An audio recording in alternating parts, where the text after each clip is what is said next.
Il y a une nouvelle aujourd'hui qui est assez étonnante. Ça concerne Hansi Flick. Bon, déjà, il fait du manège depuis qu'il est arrivé à Barcelone. On le sait que c'est un nouvel homme, qu'il se permet maintenant de sortir, de s'amuser, de sourire. Chose qu'en Allemagne, dans le pays des aigris, il ne se permettait pas. Il avait mis en avant le contraste entre l'Espagne et l'Allemagne, la vie de tous les jours. Et pareil pour Lewandowski, il avait fait pareil. Il avait dit au Bayern, c'était pas la même chose. En Espagne, je prends un peu plus le temps de vivre. Ah, il est heureux. Bref, Hansi Flick a fait du manège à son grand âge. C'est un autre homme à Barcelone. Mais c'est pas ça qui m'interpelle, moi, aujourd'hui. Il a dit qu'il ne voulait pas donner sa réponse de prolongation. La Porta, tu sais ce que ça veut dire, ça? On en parlera durant la vidéo actualité. On parlera aussi de Bastoto, de Kluivert qui a prolongé à Barcelone ou d'autres informations que vous découvrirez au fil de la vidéo. Les Blaugrana, n'hésitez pas à soutenir la chaîne avec un petit like, un petit abonnement et on se plonge dans l'actualité du jour. Commençons par Shane Kluivert qui prolonge au FC Barcelone jusqu'en 2028. C'est un 2007, très jeune, très prometteur aussi. Vous l'aurez deviné, c'est le fils de Patrick et le petit frère de Ruben et Justin. Bon, ce qui nous intéresse, nous, c'est pas le petit frère Aki. Non, c'est plutôt le fils Aki, Patrick Kluivert. Rien que ça, espérant qu'il ait la même destinée que son père, c'est-à-dire légendaire, et quoi de mieux que de faire ça au FC Barcelone. C'est tout ce qu'on lui souhaite. C'est déjà très bien qu'il prolonge. Maintenant, on va voir réellement ce qu'il vaut. Personnellement, je n'en sais pas trop sur lui. Est-ce que c'est vraiment un crack générationnel? Je pense qu'on l'aurait su à l'heure actuelle, mais attention, ça ne veut rien dire. Il est encore jeune, tu progresses, tu évolues. Il y a ce qu'on appelle l'éclosion. Petit à petit, elle arrive à terme différemment selon les personnes. Il y en a, ça va arriver à 16 ans, d'autres à 17 ans, d'autres à 18, d'autres à 22, 23 ans. Ils pètent, ils deviennent des monstres. Regardez des Riyad Mahrez, regardez des N'Golo Kanté. Avant 20 ans, mais c'est pas, on les connaissait pas. On savait même pas qu'ils existaient, qu'ils respiraient avant 20 ans. Ils ont commencé à être récompensés par leur talent et être au devant de la scène que à leurs 23, 24, voire 25 ans, je sais plus trop. Mais voilà, chaque chose en son temps, chacun à son rythme, ça ne veut pas dire que ce n'est pas un crack. On verra bien comment il évolue. Ceci dit, passant à un autre joueur que Hansi Flick a notifié qu'il sera inscrit dans l'équipe première la saison prochaine. Bon, là, on nous parle de titularisation, mais c'est faux. Il ne sera pas titulaire. On lui a indiqué qu'il allait être dans l'équipe première. C'est différent. Il y a une différence entre être titulaire et être dans l'équipe première. Tu peux être dans l'équipe première comme tant de jeunes de Barcelone de l'équipe B, mais tu es sur le banc, quoi. Flick a annoncé à Tommy qu'il serait donc dans l'équipe première la saison prochaine. Comme je l'ai dit, il y a une petite erreur sur ce communiqué, c'est pas qu'il serait titulaire, qu'il serait en équipe première. Si Flick lui a promis ça, c'est que le joueur doit être pas mal talentueux. J'ai hâte de voir tout ça. Baldé et Ferran Torres pourraient rester au club en raison de leur relation avec Lamine et Pedri. J'aime trop, moi, ce genre de communiqué trop marrant comme ça. Ouais, oui, parce que c'est les amis de Pedri, voilà, c'est leur clown, en fait. C'est le bouffon du roi. Moi, j'appelle ça les bouffons du roi, comme à l'époque. Voilà. T'étais là, ton seul rôle, tu te levais la journée, c'était amuser le roi, faire rire le roi, sinon, ça te mettait des pics dans le dos, à coups de lance, ça te prenait si tu faisais pas rire le roi. Eh ben, voilà. Pour moi, Ferran et Baldé, là, dans ce communiqué, ce que je comprends, c'est qu'on m'informe que ce sont les bouffons du roi. Le roi, c'est Pedri et les rois, du coup, là, ils sont deux. Pedri et Lamine. Et les bouffons du roi, c'est Baldé et Ferran. J'espère qu'ils les divertissent bien, au moins. Parce qu'à la hauteur de leur paye, il y a intérêt à rentabiliser leur clownerie. C'est quoi ça, les gars? Non, moi, ça m'énerve, ce genre de communiqué. Parce qu'il est ami, pas à ce prix-là. Moi, je vais vous le dire tout simplement de la manière la plus efficace. Je suis pour ce genre d'amitié dans un club. Pour moi, c'est ce qui fait une famille, un groupe qui noue des liens forts, mais le joueur doit être sur le banc avec un salaire réajusté. C'est tout. Voilà. C'est important d'avoir des joueurs sur le banc qui ont des amis titulaires ou pas. Bref,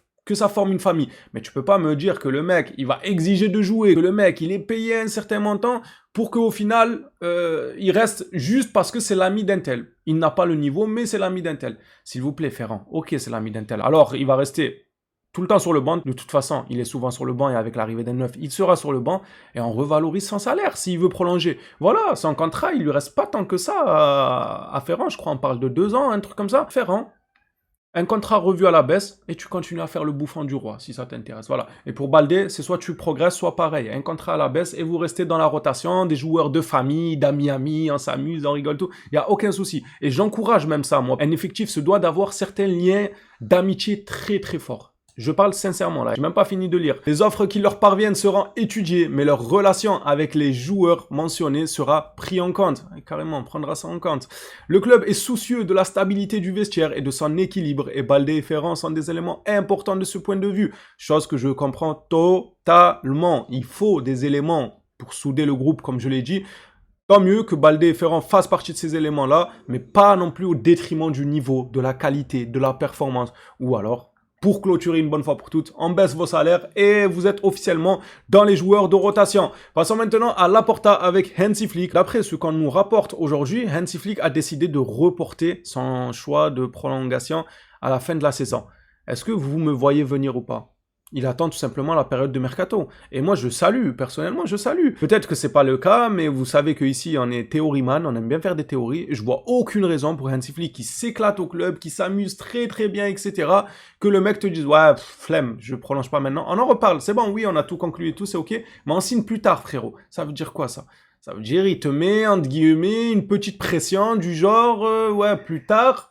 J'ai pas encore signé, donc si je vois que ça me convient pas trop, le recrutement, les moyens, les ci, les ça, eh bien écoute, en fait, moi j'ai pas signé, je change d'avis, tout simplement. Ce que je t'ai dit il y a 4 mois en arrière, c'était il y a 4 mois en arrière. Là, on est 4 mois après, j'ai vu que ça ne me convient plus, donc je ne signe pas. Attention, Laporta ne va pas perdre un coach comme Hansi Flick, j'espère qu'il sera écouté au doigt et à l'œil lorsqu'il va demander des joueurs, exiger certaines recrues. J'espère qu'on lui apportera car il le mérite amplement. Non mais sérieux les gars, regardez-moi ça, j'ai cru rêver en voyant la photo.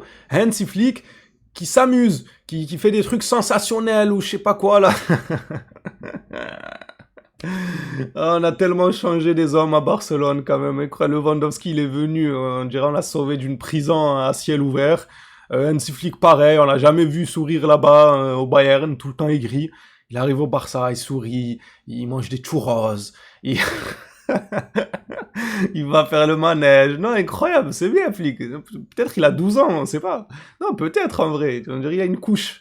Bref, moi je suis content, c'est bien, le groupe vit bien, il s'amuse, c'est une famille, le coach fait partie de cette famille. J'espère qu'il va prolonger comme on nous l'a annoncé il y a quelques semaines et que les exigences que le coach posera sur la table seront écoutées par la direction. Passons un petit coup d'œil sur ceux qui pourraient être, soi-disant, l'un des futurs maillots de Barcelone. Non mais on se fout de qui? Nike, pitié, vous m'entendez crier Nike. C'est quoi ça? Mais pourquoi on est encore chez Nike? Ne me parlez pas de ces historiques, c'est si, c'est le club, c'est le Barça. En passant chez la concurrence, allons chez Adidas à ce rythme-là. Ils se foutent de nous. Quand on voit Adidas, ce qu'ils fournissent en maillot chaque saison, banger sur banger, et quand on voit nous Nike, des maillots trop chelous, moi je le mets dans la catégorie des maillots chelous. J'ai vu qu'il y en a certains qui aimaient bien. Moi, sans plus. Franchement... On peut tellement bien faire avec les couleurs qu'on a, c'est ça le truc en fait. On a tellement de couleurs possibles, on a vu des maillots violets. Bon, le rouge et bleu c'est un classique, on ne le présente plus, mais on a vu qu'on pouvait utiliser le blanc, le doré, le violet. On a quand même de quoi faire. Et on nous sort quoi? Une table d'échecs. Voilà, ça veut dire que chez Nike, ils se sont levés un matin, il a dit bon, le Barça, ouais, saison prochaine. Bah allez, vas-y, fais-leur une table d'échecs, ouais. Je sais pas, j'ai pensé à échecs et maths, etc. Je me suis dit, vas-y, pourquoi pas pour le Barça. C'est quoi ça? Non, faites un effort. On a de superbes couleurs, des couleurs qui donnent très très bien sur des vêtements. Et vous nous sortez un échiquier. Wesh. Je vous posais la même question que la page de Barça News. Qu'en pensez-vous de ce maillot? Est-ce qu'il y en a qui apprécient? Parce que j'ai vu que sur les réseaux, il y avait quelques retours positifs, mais quelques-uns vraiment timides.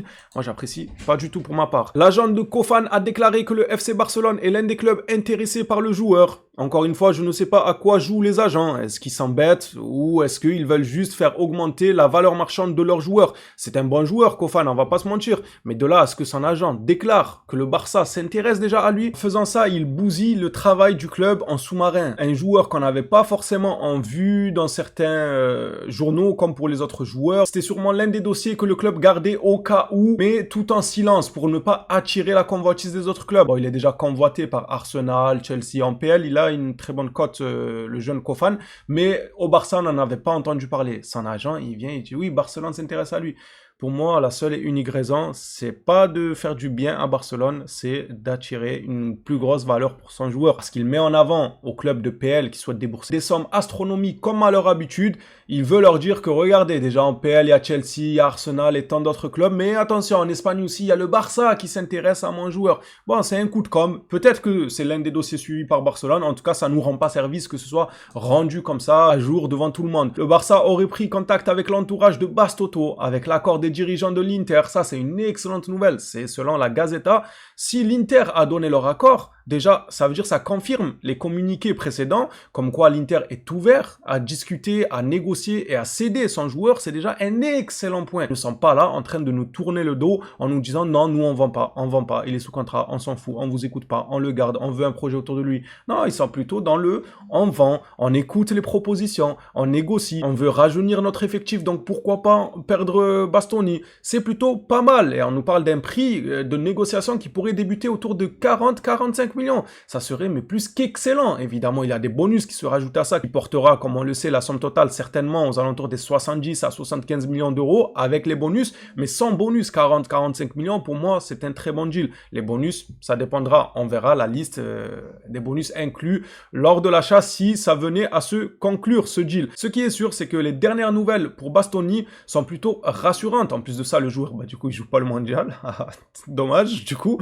Mais il pourrait signer plus tôt que prévu. Parce que s'il y avait le mondial, il aurait pu nous dire non, attendez, il y a le mondial, je me concentre uniquement sur mon mondial. Vous voyez, là, il peut pas dire ça, le pauvre. Il va dire quoi au Barça? Non, attendez, je me concentre. Frérot, t'as pas de mondial, tout le monde est en train de jouer, toi t'es en vacances. Allez, viens au bureau signer, viens. C'est fort probable qu'il signe très tôt dans le mercato si le Barça arrive à s'arranger avec l'Inter. Il n'y a pas grand chose qui retiendrait la signature officielle et rapide durant le mercato pour pouvoir se concentrer sur d'autres dossiers convenablement. Les phénomènes, c'était déjà le dernier communiqué de cette vidéo actualité.